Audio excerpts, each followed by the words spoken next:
Hello, I am Elizabeth Viramontes, one of the instructional designers at CSUSB. The approach of teaching a fully online course is different than a face-to-face class. As a result, our approach to student assessments in online courses should also be different. Today, I will be talking about best practices for creating Blackboard assessments, and I will walk you through how to create graded assignments on Blackboard. When assessing students in an online class, we should create a variety of assessments. Multiple choice tests are a great tool to develop student understanding.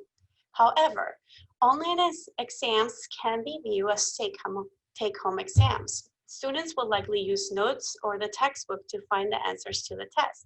That is why we must assess online students a little bit differently. We have to create performance assessments that allow the instructor to observe the students applying the skills they just learned in class, alongside authentic assessments that enable students to use the same materials and conditions they would face as professionals in a real-world environment. As stated by Myers and Jones, learners that engage in this type of active learning create knowledge and meaning through experimentation, exploration, and the manipulation and testing of ideas in reality.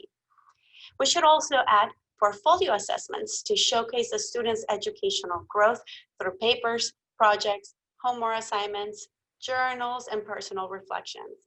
Adding different types of assessments allow the students to explore concepts with their classmates and make mistakes as they go through the class, without the fear of failing the course for making an error in one high-stakes assignment or exam. We must also set clear expectations. We must provide students with detailed assignment instructions and add assignment rubrics when needed. This also includes making assignments due dates prominent, letting the students know the time allotted on time assessments, adding a list of resources that students are allowed or not allowed to use while taking a test or submitting an assignment. Clear instructions are critical to the students and will help mitigate academic dishonesty. Provide meaningful feedback. Providing meaningful feedback fosters instructor presence and is one of the most valuable and meaningful interactions that students have with the instructor in an online course. Providing meaningful feedback is an excellent opportunity to model the responses and the interactions you want to see from your students. Meaningful feedback helps students develop their own feedback skills, and they can then transfer those skills to other activities in the course. Most importantly, be flexible. Students can encounter work or life challenges that can get in the way of their education. Being flexible with assignments or the availability of the exam is critical to student success. Now, we're going to cover how to create graded Blackboard assignments. Blackboard assignments range from discussion boards to save assign, turn it in, video assignments, tests, quizzes, and other types of assignments that allow you to assess students in your class. Now, let's move to Blackboard and do a quick overview on how to create graded assignments. Now, we are in Blackboard, and you will find all your assessments in any content area within your course. We have a couple of tabs. We have the build content, we have your assessments and tools. We're going to spend most of our times under the assessment tab. But build content has a couple of fun assignments that you can add to your class. We have the play pause it assignment. This is great for formative assessments. And if you have a video lecture, you can actually overlay questions on top of that that your students have to answer as they've watched the video. And we also have a Voicethread. This is where your students have to grade their own presentation and submit it to you in a Voicethread assignment. We also have Go React under tools. Go ahead and select Go React. It is a great tool, especially for public speaking. Your students create a video, submit it here, and you can go back and grade it and add little notes on their videos about how they did in their presentation. Let us go back to assessments. Here we have your tests, your surveys, your assignments, your self and peer assessments, your Turnitin assignments. Those are the ones that we're going to cover today. Let's start with your Turnitin assignments. Here we have your Turnitin assignments. Turnitin Assignments is a great tool because you have 3 different options. You have your paper assignment, you have your peer mic assignment where students get to give feedback to their peers and model some of the feedback that you give them. And we have your revision assignment. Revision assignments are great for scaffolding assignments that the students are gonna be working throughout the year. We're gonna skip this one and go back to my content area. Now let's go ahead and select an assignment, a regular Blackboard assignment. Here you can name the assignment, you can have your instructions, detailed instructions. If you have a sample of the assignment that you're asking them to do, you can add the assignment as an attachment. Let's scroll down. You can set your due date. Any assignment in Blackboard that has points will automatically create a column in the gradebook center. Here you can add your rubrics to the assignments, which makes it easier for the students to know what is it that you're looking for in that assignment. And you can select submit and you've created your assignment. I want to spend most of our time today on test. This is where you will struggle the most. You can go ahead and create a test if you don't have one already, or you can select for previous tests that you have used in your course. As you can see, I have tons of tests. Let's go ahead and create a test. Here, we're gonna name the test. We're gonna add a test description, meaning this covers chapters 1 through 4, or whatever is the description of the test. Underneath here, we can add the instructions. We can tell the students if they are allowed to use notes or work with other classmates or maybe use their book. And let's go ahead and select submit. Here we have a couple of ways that we can add questions to the test. We can create our own questions. We have different options. The most popular ones are essay questions. We have a multiple answer, multiple choice, and true or false. You can build this one at a time.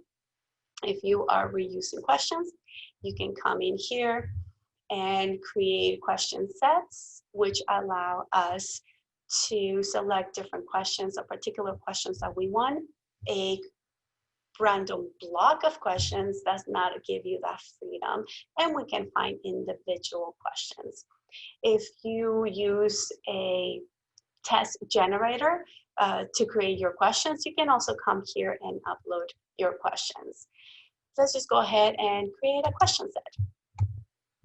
Here, I'm gonna go and select chapter 1. It gives us a list of all the questions that we have in the pool. I'm gonna select this one, which is a multiple choice. Here, a multiple choice. Here's another multiple choice and a multiple choice. If I wanted to check what question this is, I can click on the little box and it will tell me the question in there and their answer. Let's go ahead and submit. Once we have submitted, I can come in here and select 2 questions. What this means is from the 4 questions, each student is only going to see 2 of the 4 questions, which is very handy. Here we can come in here, verify the questions. If I don't like a question, I can remove a question. I actually like both. A random block works pretty much the same way, but it does not give you the flexibility that a question set does. So now that we're done, I'm gonna go and select okay. Before I move on, remember to change the points per question. You can do it here, or you can select all and update the question here. And now all my questions are worth a point. Let's go ahead and select okay. Anytime I create a test, it will automatically be selected for me in this area and it will be highlighted. So the next thing I just have to do is select submit. Now we are in the test information or test options. Let's scroll down. Here we have the test availability. We must select this to yes, or else our students will not see the test. We can select multiple attempts for the test if we choose to. I'm not going to select that right now. Here is a couple of important options. You can have forced completion or set the timer. My favorite is set the timer. When I select this one, I have to remember to select the auto submit on. This is very important. If we don't select this, then students have unlimited time to complete the test. Now, the reason I like set the timer a lot better than forced completion, they kind of work the same, but when I just select the timer, if a student is having issues with their computer or their Wi-Fi and they get kicked out of the test, they have an opportunity to come in to the test again and complete their exam. However, if it takes them 10 minutes to get back in here, those 10 minutes will be removed from the test time. Forced completion, however, if they get kicked out of the test, they will not be able to come back in here, and you will get an email asking you to let them get back into the test. And let's scroll down, and we have a couple of other options. We have the test availability exception. Here, if we have students that need more time, we can select the student and give them more time to complete the exam. And if they need a different day, we can also give them a different day. Here we have a due date. This due date will not affect the student with the test availability exception. Another important area in the test is show test results and feedback to students. By default, the option that is selected after submissions, students will see their scores per question. However, you can give them all the answers, give them all the correct answers or submitted answers. Here, I like using the after due date. If you have essay questions, another wise option to select will be after attempts are graded. This way, students are not emailing you, asking you, why did Susan get her grade? And they still haven't seen their grade. So these are really good options to select. You can also do a one-time view where you can give them all the answers. That is your choice. Another great option that I love choosing is randomize the questions.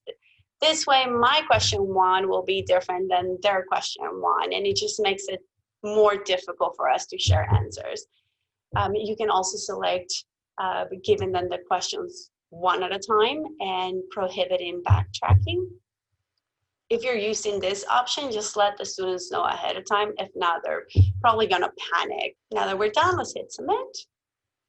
And we're done. We've created the test and we're set to go. This was a crash course on Blackboard Assessments. If you need any help with any of your assessments, or if you have any questions with assessments, feel free to email any of the ATI instructional designers and we will be more than happy to help you out.